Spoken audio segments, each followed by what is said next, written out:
আপনাদের স্বাগত জানাই ইনভেস্ট উইথ বেঙ্গলি চ্যানেলে। এখানে আমরা ট্রেডিং আর ফাইন্যান্স রিলেটেড কথা বলি। সো এইখানে আমরা আজকে যেটা জানবো যে আপনারা যদি প্রথম শেয়ার মার্কেটে এন্ট্রি করে থাকেন, আপনাদের একটা প্রচণ্ড প্রবলেম যেটা হতে পারে, যেটা কি হলো, চার্ট কখন উপরে কতটা যেতে পারে আর নিচে কতটা যেতে পারে সেটা আপনারা প্রথমে এক্স্যাক্টলি প্ল্যান করতে পারেন না। সো এটা যেটা উপরে গিয়ে কোথা থেকে চার্ট ঘুরতে পারে এটাকে বলে রেজিস্ট্যান্স, আর যেখান থেকে নিচে গিয়ে এটা আবার রিভার্স নিতে পারে সেটাকে বলে সাপোর্ট। সো এই জিনিসটা আপনি কি করে জানবেন? আর মার্কেটের ট্রেন্ড এখন কি আছে, মানে মার্কেট কি এক্স্যাক্টলি এখন উপরে যাচ্ছে না মার্কেট এক্স্যাক্টলি এখন নিচে যাবে, এই জিনিসটা আপনি কি করে একটা ইন্ডিকেটরের মাধ্যমে একটা সাজেশন পেতে পারেন, বা আপনি এটা ইন্ডিকেট পেতে পারেন যে কি কোন দিকে এটা যেতে পারে, সেটার বিষয়ে আমরা আজকে কথা বলবো। তো এটার জন্য আমরা একটা ইন্ডিকেটর ইউজ করব। চার্টে নর্মালি ইন্ডিকেটর সব যে প্ল্যাটফর্মেই পাওয়া যায়। আমার ফেভারিট এবং আমি সাজেস্ট করি আপনি যদি প্রথম ইউজ করছেন তো আপনি এই অ্যাপটি ডাউনলোড করে নিন, ট্রেডিং ভিউ বলে। এটাতে অনেক ধরনের ফিচার্স আছে আর এটা ফ্রি অফ কস্ট, আপনার ফ্রি ভার্সান আছে, ফ্রি প্ল্যান যেটা প্রথমে বেসিক, ওটা আপনি ইউজ করেই আপনি ওই চার্টে ওটা ইউজ করতে পারবেন। প্রথমেই বলে রাখি এটা আপনি প্লে স্টোর থেকে ডাউনলোড করে নিতে পারেন। আর আজকে আমাদের যে ইন্ডিকেটার নিয়ে কথা বলবো সেটা হলো পিপি। ইন্ডিকেটারটার নাম হলো পিপি। পিপি মানে পিভট পয়েন্ট। তো ইন্ডিকেটারটা আপনাকে বাই ডিফল্ট 3টে জিনিস দেবে, সেটা আমরা বলে দিই। সেটা হলো পিভট পয়েন্ট লাইন মানে সেন্টার, তারপরে হলো রেজিস্ট্যান্স যেটা হলো উপরে মার্কেট কোথা দিয়ে গিয়ে ঘুরতে পারে, এবং সাপোর্ট কোথা থেকে রিভার্সাল নিচের থেকে আসতে পারে। এইগুলো আপনার ক্যালকুলেশন হয় প্রিভিয়াস হাই, লো অ্যান্ড ক্লোজিংয়ের উপর ডিপেন্ড করে। সো এগুলো আমরা এখন গিয়ে চার্টেই ডাইরেক্টলি দেখে নেব। তো এটাকে আমরা এখন করে দিচ্ছি ক্লোজ, অ্যান্ড এটা আমরা ডাউনলোড অলরেডি আমাদের করা আছে, তাই জন্য এটাও ক্লোজ করে দিলাম। আমরা এখন ওপেন করে নিলাম trading view. Trading view open করে আমি আগেই বলে দিই আমাদের টাইম ফ্রেম নিয়েও অনেক প্রবলেম হয়, যে আমরা 1 মিনিটে ইউজ করব না 5 মিনিটে ইউজ করব না 15 মিনিটে ইউজ করব ইউটিসি। সো আগেই বলি যত টাইম ফ্রেম তুমি কমের দিকে যাবে, 5 মিনিট 1 মিনিট, তত নয়েস হবে, মানে তত হিজি হবে, বোঝা যায় না। যত তুমি আস্তে আস্তে উপর দিকে যাবে তত নয়েস কম হবে আর তত চার্ট ক্লিয়ার বোঝা যায়। বাট যেহেতু আমরা ট্রেডিং করছি, আমাদের যত ক্লিয়ার হলেও তো আমাদের টাইম জোনটা খুবই কম, তো সেই জন্য আমরা মিনিমাম এখানে যেটা ইউজ করব সেটা হলো 15 মিনিট। অ্যাকচুয়ালি মিনিমাম বা ম্যাক্সিমাম যাই বলো সেটাই হলো আমাদের 15 মিনিট। আর একটা কথা, প্রত্যেক স্টকে প্রত্যেক ইন্ডিকেটার বা যত ইন্ডিকেটার হয়, যেমন আজকে আমরা শিখবো হলো পিপির উপরে, পিভট পয়েন্টের উপরে, প্রত্যেক ইন্ডিকেটার এক্স্যাক্টলি কাজ করে না। প্রত্যেক ইন্ডিকেটার এক্স্যাক্টলি কাজ করে না। আর কখনো কখনো হয়তো তুমি দেখছো এই একটা মাস কাজ করলো, পরের হয়তো 2 মাস কাজ করলো না। এটা ডিপেন্ড করে, কারণ মার্কেটের মুডও চেঞ্জ হয়। কারণ মার্কেট আমরা জেনে এসেছি কখনো থাকে হলো আপ ট্রেন্ডে, কখনো থাকে হলো সাইডওয়েজ, কখনো থাকে ডাউন ট্রেন্ডে।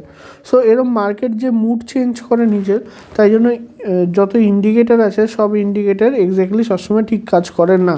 তো আমরা চলে যাব এফএক্স অপশানটাতে। এটা হলো আমাদের ইন্ডিকেটারের অপশান। এটার মধ্যে গিয়ে আমরা সার্চ করব পিভট পয়েন্ট বলে, আর ওটাকে আমাদের চার্টের মধ্যে অ্যাড করে নেব।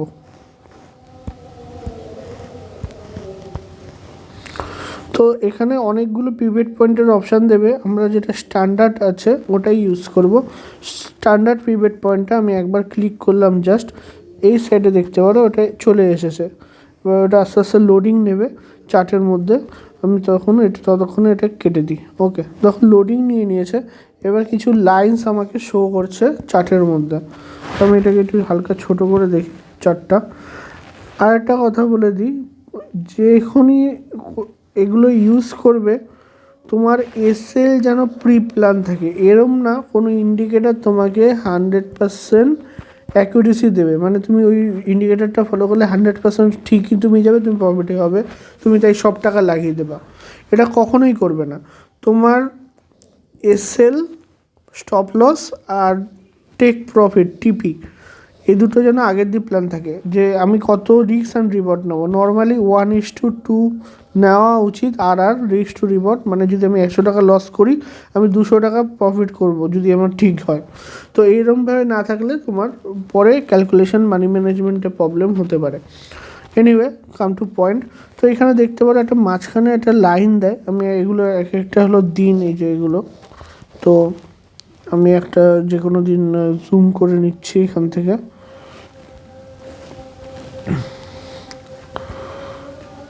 ওকে, সো এবার দেখো মাঝখানে যেটা মেন লাইন, এটাকে সেন্ট্রাল লাইন বা পিভট পয়েন্ট বলে। এখান থেকে মার্কেট যদি নিচে যায় তো ধরে নিতে পারো ডাউন ট্রেন্ড, আর এখান থেকে যদি উপরে যায় ধরে নিতে পারো আপ ট্রেন্ড। মানে উপরের দিকে গেলে তুমি করতে পারো এখান থেকে বাই, নিচের দিকে গেলে করতে পারো সেল। ওকে, সো এবার এটা কতটা উপরে যাবে সেটা ডিপেন্ড করে হলো পিভট পয়েন্টের লাইনের উপর। তো অ্যাকচুয়ালি আমি এখানে দেখতে পাচ্ছি এইটা হলো সেন্টার লাইন, এখানে দেখো পি লেখা এই যে, আর এটা হলো S1, এটা সাপোর্ট জোন। তার মানে এটা নিচে আছে, মানে এটা যখন নিচে আছে ট্রেনটা, আমি তখন চেষ্টা করব না যে এখান থেকে বাই করার, ঠিক আছে, কারণ এই বাইটা আমার হওয়া উচিত এক্স্যাক্টলি এখান থেকে। দেখো আমি ছোটো যে ভুল করলাম, এই ভুলটা দিয়ে তোমারও ক্লিয়ার হয়ে গেল যে এক্স্যাক্টলি আমি কোন জায়গায় ভুল করলাম, এটা পয়েন্টটা মনে থাকবে আরও ভালো। না আমি এটুকু কেটে দিতে পারতাম, বাট আমি এটা কাটবো না, এটা আরও মনে থাকবে ভালো। ওকে, সো এখানে আমি প্ল্যান করবো নিচে যখন আজকে মার্কেট ধরো যেমন ওপেন হয়েছে সাপোর্টের থেকে, প্রথম ফার্স্ট সাপোর্ট থেকে S1, আমি এখান থেকে প্ল্যান করবো না কিন্তু বাইয়ের। আমি এখান থেকে যখন এই উপরে পিভট পয়েন্ট অবধি যাবে আমি তখন ওয়েটিং করব সেলিংয়ের। তো সেলিংয়ের জন্য আমার একটা কী দরকার, আমরা যেটা জানি সেটা হলো একটা প্রাইস অ্যাকশনে একটা উল্টো হ্যামার বা পিন বার উল্টো দিকে বানানো, এখান থেকে আমি প্ল্যান করব সেলিংয়ের। তো এখান থেকে আমি যদি সেল করতাম এটা ক্লোজিংয়ের পরে, তো আমি এতটা প্রফিট প্রথম S1 অবধি নিতে পারতাম। তারপরে আমি আর কেন ওয়েট করবো না S2 এর জন্য, কারণ সেই দিনকে আমাদের মার্কেট শেষের টাইম হয়ে গেছে অলমোস্ট, এটা বোধহয় আমার মনে হচ্ছে 3টে বেজে গেছিলো। তো এরম টাইমে আপনি এটাও খেয়াল রাখতে হবে যে টাইমিংটাও একটা গুরুত্বপূর্ণ জায়গা, যে আপনি যখন এন্ট্রি করছেন সেটা কোন টাইমিংয়ের মধ্যে আছে। নর্মালি আপনার ফার্স্ট যদি 12টা 12:30টার মধ্যে এন্ট্রি না পান, তো পিভট পয়েন্ট দিয়ে ট্রেড করলে আই থিঙ্ক অতটা আপনি প্রফিটেবল হতে পারবেন না। আর প্রত্যেক স্টকে ঠিকঠাক কাজ করে না, আমি তাই জন্য আমি নানান স্টকে ঘুরে ঘুরে দেখছি, যেখানে এখানে পিভট পয়েন্ট মনে হচ্ছে কাজ করেছে আমি সেগুলো এক্সাম্পল দিয়ে দেখাচ্ছি। বাট আপনার এগুলো নিজের করে দেখতে হবে যে কোন স্টকে আগের 7 দিন বা 10 দিন ঠিকঠাক 2-3 বার বা 4 বার ঠিক হয়েছে। কারণ মিনিমাম একটা জিনিস বুঝুন, 1 উইকে আপনি ট্রেডিং ডে পাচ্ছেন 5 ডেজ। ওকে, সো মিনিমাম যদি 2 দিন ঠিক না হয় বা পিভট পয়েন্ট যদি না দেয় এক্স্যাক্টলি, তাহলে সেই স্টকে আপনার কাজ করে লাভ নেই, 1 নম্বর পয়েন্ট। 2 নম্বর পয়েন্ট, শুধু আপনার এই একটা ইন্ডিকেটরের উপরে আপনি ট্রেড নিতে পারবেন না, এর সাথে আপনি অ্যাড করতে পারেন প্রাইস অ্যাকশন PA, মানে হলো ওই আমাদের উল্টো হ্যামার বা নিচের থেকে আসলে সোজা হ্যামার, অথবা হেড অ্যান্ড শোল্ডার যদি বানায় তো এইগুলো আপনি অ্যাড করতে পারেন, অথবা ইনসাইড ক্যান্ডেল, যে একটা বড় রেড ক্যান্ডেল বানালো, 1 মিনিট, বড় একটা রেড ক্যান্ডেল বানালো, তারপরে একটা ছোট্ট গ্রিন ক্যান্ডেল বানালো, তারপরে আবার রেড ক্যান্ডেল বানালো। আমি ওটা ভুলে হয়ে গেছে, 1 মিনিট, এই যে একটা রেড, এই নিন রেড ক্যান্ডেল। আমি প্রাইস অ্যাকশন, মানে আমি যে বলতে যাচ্ছি যে শুধু পিভট পয়েন্টের উপর হবে না, এবং প্রাইস অ্যাকশনও দরকার। তারপরে একটা গ্রিন, তারপরে যখনই এটা রেড ক্যান্ডেল বানিয়ে নিচে আসতে থাকবে এরম জায়গায় এন্ট্রি। এটাও যেন আপনার কোনো R1 S1 অথবা পি যে সেন্টার আছে এগুলোর আশেপাশে এরম যেন একটা প্যাটার্ন বানায়। আরেকটা জিনিস আমরা জানি, মার্কেট কখনো এরমভাবে সোজা চলে যায় না, মার্কেট এরম গিয়ে একটু স্লো মানে রেজিস্ট্যান্স নেয় দেন যায়। তো এই রেজিস্ট্যান্সগুলো যেন ক্রিয়েশন যদি আপনার R1 পি মানে পিভট পয়েন্ট সেন্টারটা অথবা S1 কাছে হয়, তাহলে সেগুলোতে ট্রেড নিলে আপনার দুটো জিনিসে কনফার্ম থাকছেন, এক তো পিভট পয়েন্ট আর একটা হলো পিভি মানে প্রাইস অ্যাকশন। তাহলে দুটো মিলিয়ে আপনার ট্রেডটা আরও কনফার্মেশন বা আরও অ্যাকুরেসি বা ঠিক হওয়ার চান্স বেড়ে যায়। ওকে, মোটামুটি কিছুদিন আমাদের মার্কেটে একটু ভলেটাইল চলছে, আমরা সেটাও ভালো মতো জানি, তো সেই হিসাবেই আমি বলছি। তো এখানে দেখুন আরেকটা আমি যদি ট্রেড পেয়ে থাকি, সো এই একটা পিভট পয়েন্টের, এটা হলো S1 নিচের দিকে ট্রেড, এটা আমাদের সেন্টার পিভট পয়েন্ট। তো এইখান থেকে দেখুন নিচে স্টার্টিং মানেই আমাদের প্ল্যানিং অলওয়েজ থাকবে সেল অপরচুনিটি খোঁজার, সেলের কোথাও অপশান দিচ্ছে নাকি। তো S1 অবধি এসে দেখুন একটা রেজিস্ট্যান্স নিল, দেন আবার ডাউন। তো এই ক্ষেত্রে আমরা যেটা বলেছিলাম, যেমন মার্কেটে এরমভাবে উপরে যাওয়ার সময় এরমভাবে রেজিস্ট্যান্স নিয়ে যায়, সেলিংয়ের টাইমেও এটা কম হয়, সেলিংয়ের টাইমে, বাট সেলিংয়ের টাইমেও এরম আসে, দেন একটা রেজিস্ট্যান্স নেয়, দেন আবার পড়ে, আবার রেজিস্ট্যান্স নেয়, এরমভাবে পড়ে। তো এখানে দেখুন সেটাই হয়েছে, মার্কেট যেহেতু পিভট পয়েন্টের নিচে খুলেছে, আমরা প্রথমে দেখলাম মার্কেটটা ডাউন হয়ে আসলো, দেন একটা রেজিস্ট্যান্স নিল এখানে। এবার আপনার যখনই সেম জায়গায় আসবে এবং S1 আর এখানে আপনি এই রেজিস্ট্যান্সটা একটু উপরের দিকে আপনার এসএল প্ল্যান করতে পারেন। এবার সেই অনুযায়ী এই যে গ্যাপটা, এই অনুযায়ী আপনি কত টাকার লস নিতে পারবেন, আপনার টোটাল ফান্ডের 1% অথবা 2% আপনি লস নিতে পারবেন, সেটা আগে ক্যালকুলেশন করুন। সেই হিসাবে আপনি আপনার কোয়ান্টিটি সেট করুন, দেন আপনি S2 অবধি টার্গেট নিতে পারেন।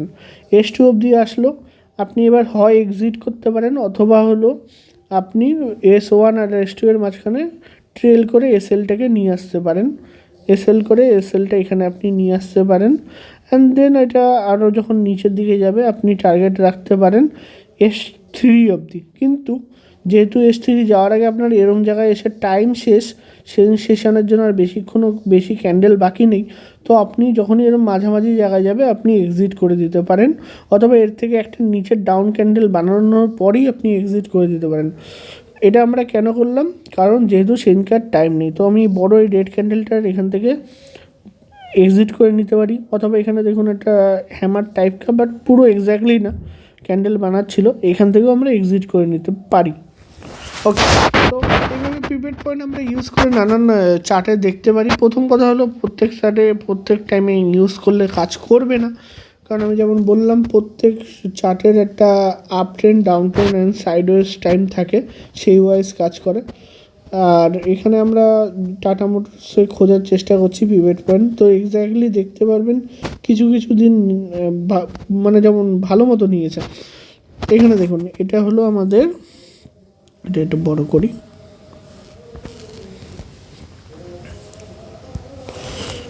এটা হলো হয়েছে আমাদের হলো পিভট পয়েন্টের মেন সেন্টার,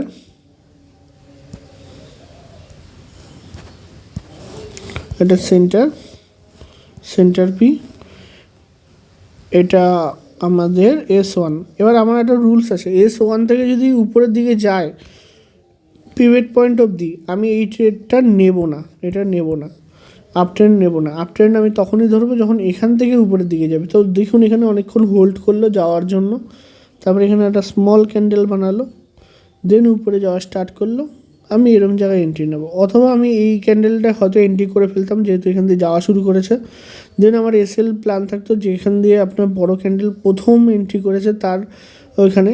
তো এই ক্যান্ডেলটা যেহেতু খুব বড়, তাই আমি এটা 60%, এইও একটা রুলস আছে, যদি ক্যান্ডেল আপনার এসএল প্ল্যান করছেন, আপনার সেই ক্যান্ডেলটা যদি খুব বড় হয়, আপনি তার 60% বিলো এসএল প্ল্যান করতে পারেন, তখন আর তার নিচের ক্লোজিংয়ের বা তার নিচের যে দোজিটা বানায় সেটা আপনার প্ল্যান করতে হবে না, ওই ক্ষেত্রে অনেকটা বড় এসএল হয়ে যায়। তো সেই জন্য আমার এখানে যে এসএলটা হতো, আমি এই বড় ক্যান্ডেলটার পুরো এক্স্যাক্টলি প্ল্যান করতাম না, আমি এরকম জায়গায় প্ল্যান করতাম। হ্যাঁ, এটাতে আমার বোধহয় এসএল হিট হতো ফার্স্ট টাইম, তো এখানে আমার এখান থেকে এইটুকুর জন্য যদি হিট হতো, আমার বড় জোর হয়তো ধরুন 10 টাকা লস হয়েছে। দেন আমি সেকেন্ড টাইম আবার এন্ট্রি করতাম যখন এই উপরটা যাওয়া শুরু করেছিল, অ্যান্ড আমার ওই এসএলটা আগের থেকে যেখানে প্ল্যান ছিল সেখানে, যেহেতু এটা একটা বড় ক্যান্ডেল, আমি এই জন্য অন্য ক্যান্ডেল দেখব না। তো এখান থেকে যেই আবার উপরে গেল, এই যে আমার প্রফিটটা, এটা কিন্তু 10 টাকার প্রফিটের থেকে অনেক বেশি। এখানে আমি 30 টাকা মতো প্রফিট করতে পারলাম। তো আমার একটা এসএল যে গেল সেটা আমার এখানে কভার হয়ে গেল। বাট এগুলো হলো অনেক অ্যাডভান্স। যখন আপনি এটা ফার্স্টে ট্রেডিং স্টার্ট করছেন, আপনাদের একটা জিনিস আমি বলে রাখি, দিনে বড় জোর একটা থেকে দুটো ট্রেড নিন, এর বেশি নেবেন না। ওটা আপনার একটা অ্যাডিকশান হয়ে পড়বে। আপনি প্রফিট তো প্রথম ট্রেডে করে নেবেন, বাট এটা পরে আবার ট্রেড নেবেন, পুরো টাকা দিয়ে চলে আসবেন না। আইদার আপনার প্রফিট দিয়ে আসবেন, আর আইদার আপনার ক্যাপিটাল থেকেও কিছু টাকা দিয়ে আসবেন। তো এই জিনিসগুলো আস্তে আস্তে সেট হবে। সেট হলে আমরা কী করি, প্রথম ট্রেডে ধরুন 100 টাকা প্রফিট হলে সেকেন্ড ট্রেডে আমরা বড়জন ম্যাক্সিমাম 40% ওই প্রথম প্রফিটের 40%, মানে এই ক্ষেত্রে 40 টাকা অবধি আমি এসএল দেবো। আমি প্রফিটের থেকে এসএল দেবো, আমার ঘরের থেকে এসএল দেবো না। So thanks for watching. এটা একটা পিভট পয়েন্টের ভিডিও ছিল। যে আরেকবার আমি বলে দিই, যেটা একটা সেন্টার লাইন হবে, আপনার সেই সেন্টার লাইনের থেকে যদি উপরে যায় তো সেই ক্ষেত্রে আপনি নেবেন বাই। এই যে সেন্টার লাইন, উপরে গেলে নেব আমরা বাই, আর নিচে গেলে নেব হলো সেল। এইগুলো S1 S2 এগুলো হবে সাপোর্ট, আর R1 R2 এগুলো হবে রেজিস্ট্যান্স, যেখানে মার্কেট ঘুরতে পারে। এরকম জায়গায় আপনি বুক করতে পারেন। অথবা আপনার ধরুন পিভট পয়েন্ট আছে হলো এটা আছে হলো R1। তো যদি আপনার এই R1 আর এই পিভট পয়েন্টের হাফ এই অবধি চলে যায়, আইদার বুক করুন, অথবা এইখানের হাফের দিয়ে একটু নিচে অবধি আপনি আপনার এসএলটাকে প্ল্যান করে নিয়ে চলে যান। যে এসএলটা আপনার আগে এখানে ছিল সেটা আপনি এখানে নিয়ে চলে যান। সো ভিডিওটা অনেকটা লেন্দি বানিয়ে ফেললাম, বাট যে ইনফরমেশানগুলো দিলাম অতি গুরুত্ব আছে, আপনি এগুলো একটু ফলো করে দেখুন। And thanks for watching our channel invest with Bengali. আপনার যদি ভালো লাগে প্লিজ সাবস্ক্রাইব করে রাখুন। আরও ভিডিও আমরা আনবো, আর আমাদের প্রিভিয়াস অনেক ভিডিও আছে, ভিডিও সেকশানে গিয়ে আপনি চেক করতে পারেন।